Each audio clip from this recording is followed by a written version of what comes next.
इस वक्त 11:58 अब सुनते हैं मराठी में मुख्य समाचार। आकाशवाणी नागपूर, हेमांगी कुलकर्णी आपल्याला ठळक बातम्या देत आहे। पंतप्रधान नरेंद्र मोदी आजपासून 3 दिवसांच्या गुजरात दौऱ्यावर रवाना होत असून या काळात ते राजकोट, अहमदाबाद आणि गांधीनगरमधील विविध विकास आणि राजनैतिक कार्यक्रमांना उपस्थित राहणार आहे। सोमनाथ स्वाभिमान पर्वाच्या निमित्तानं ते आज संध्याकाळी सोमनाथ मंदिरात ओंकार मंत्र जप आणि ड्रोन शोमध्ये सहभागी होतील।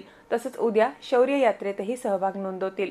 उद्या दुपारी राजकोट इथं मारवाडी विद्यापीठ, कच्छ आणि सौराष्ट्रसाठी व्हायब्रंट गुजरात प्रादेशिक परिषदेचं उद्घाटन करून ते उपस्थितांना संबोधित करतील।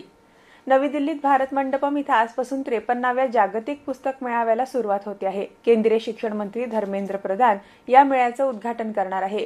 भारतासह जगभरातील प्रकाशक, लेखक, वाचक आणि सांस्कृतिक क्षेत्रातील व्यक्तींना एकत्र आणण्यासाठी हा पुस्तक मेळा एक महत्त्वाचं व्यासपीठ आहे।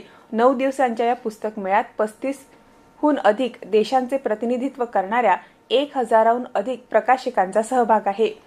कर्मवीर दादासाहेब कन्नमवार यांची 126वी जयंती आज सकाळी नागपूरच्या विधान भवन परिसरात साजरी करण्यात आली।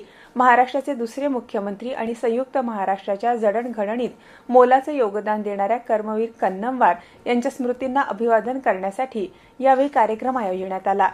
राष्ट्रीय युवा दिनाच्या औचित्यानं राज्यातील विद्यार्थ्यांमध्ये भारतीय संविधानाबाबत जागृती निर्माण करण्यासाठी संविधान जनजागृती प्रश्नमंजुषा 2025-26 या राज्यस्तरीय उपक्रमाचं आयोजन करण्यात आलं।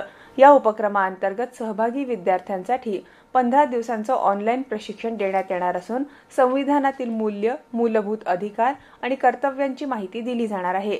या उपक्रमासाठी इच्छुक विद्यार्थ्यांनी 10 जानेवारी 2026 पर्यंत नोंदणी करावी असं आवाहन महाराष्ट्र राज्य अनुसूचित जाती आणि जमाती आयोगाचे उपाध्यक्ष धर्मपाल मेश्राम यांनी यवतमाळ इथे केलं।